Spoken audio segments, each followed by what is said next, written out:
ñëpp gis ngeen li xew tey Sénégal c'est une triste réalité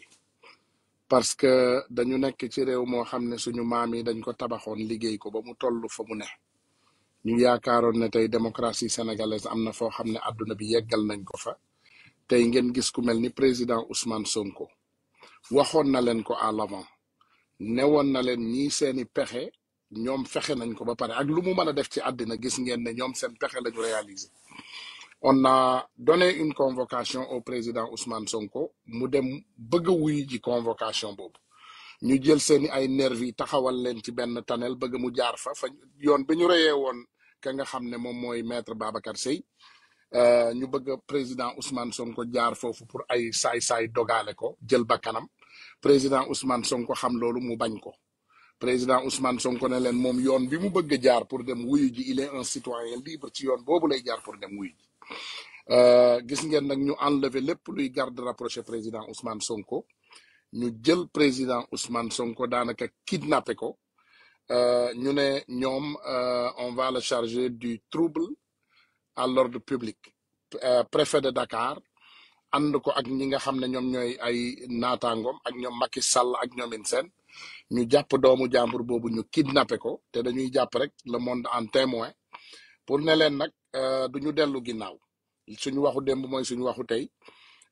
président Ousmane Sonko il est en jàpp nañ ko yóbbu nañ ko amaana sax duñ ko yóbbu fi nga xam ne moom mooy attekat bi duñ ko yóbbu ci attekaay bi parce que dañ ko bëgg a denc à tout prix donc on l'a chargé de trouble à l'ordre public li ma wóor te wóor mooy dinañ ko jéem a yóbbu feneen fudul ci attekaay bi dañuy jàpp àdduna bi yëpp à témoin donc que tous les Sénégalais se préparent. Le combat vient de commencer, la guerre vient de commencer au Sénégal li nga xam ne moom la Macky Sall bëgg sénégalais yi nañ ko jonkonteeg moom daw na génn na waaye nañu seeti njabootam nañu seeti palais nañu dem fépp fu ñu mën a dem ci biir Sénégal Macky Sall moom daw na il a fui comme toujours moom buy taal dëkk bi day jël avion am guddi daw génn dëkk bi c'est extraordinaire ci Sénégal boobu lañu dëkk suñu président de la République jël na avion daw jël ay nervi jël ay policiers jël ay forces de l'ordre attaqué loo leen opposant bi nga xam ne kooku moo gën a taxaw tey ci Sénégal kooku mooy menace pour jële ko fi donc président Macky Sall est prêt à le liquider à tout prix que les Sénégalais se préparent comme ni ma leen koy waxee waxtu dee nag bu jotee jaam rek mooy dund waxtu dee bu jotee jaam képp mooy dund ñun fi ñu nekk on va réagir ñi nekk France il faut réagir Espagne Allemagne fépp ci àdduna bi il faut réagir au Sénégal il faut réagir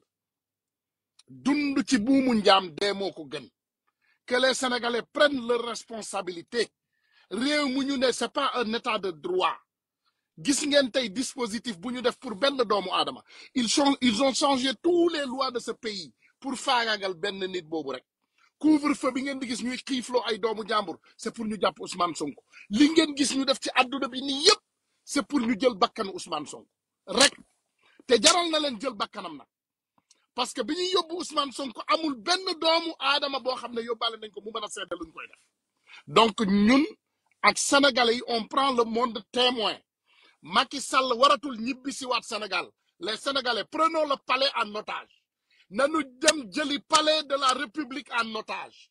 palais de la République du Sénégal tous les jeunes vers le palais de la République tous les jeunes du Sénégal vers la préfecture ngeen def forfaiture dugg fa jàpp préfet ngeen dem palais de la République tout le Sénégal dehors Sénégal yëpp moo war a génn ci biti réew moo leen ne diwaan goo leen nekk foo leen mën a nekk ci Sénégal nañu dem ñu jàmmarloo ak Macky Sall c'est maintenant ou jamais c'est le moment ou jamais bu ñu génnul tey ñu xeex ak Macky Sall nañu xam ne ci buumu njaam la ñuy dee na Sénégalais yi jël seen responsabilité on a un dictateur en place et on doit le couper et le jeter moom dafa génn réew mi buñ ko may mu dellu siwaat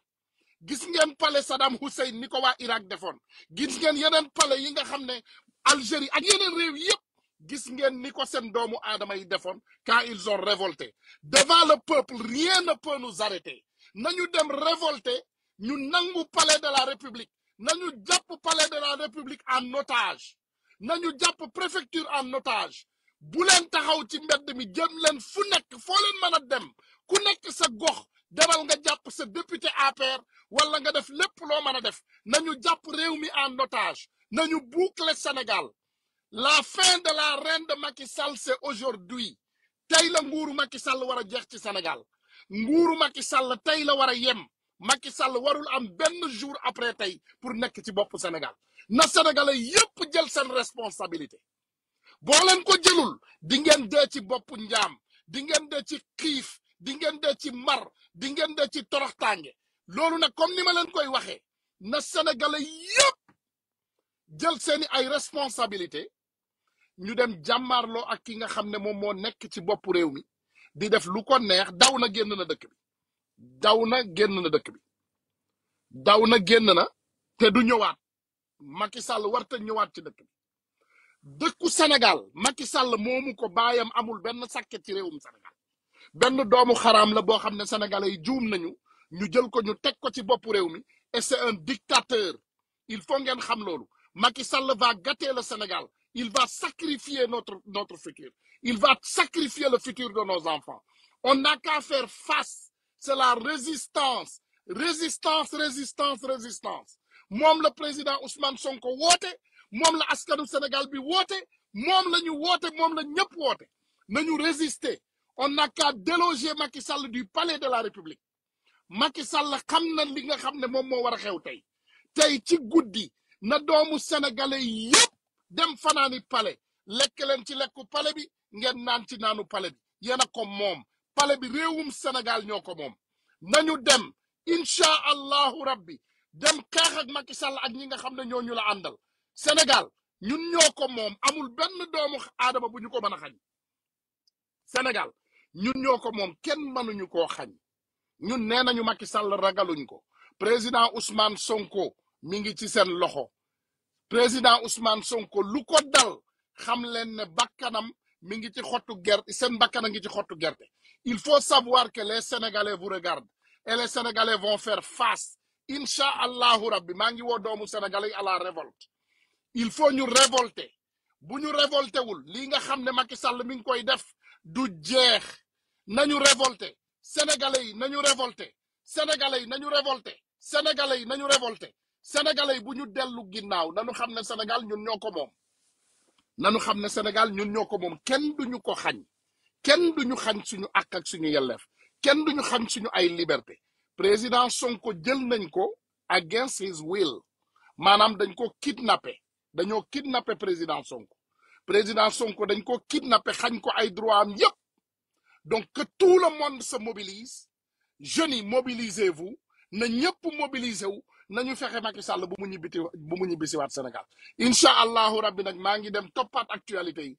lépp lu bees ci mbir mi dinaa ñëwaat ma yeggee leen ko wasalaamaaleykum wa rahmatullahi wa barakatu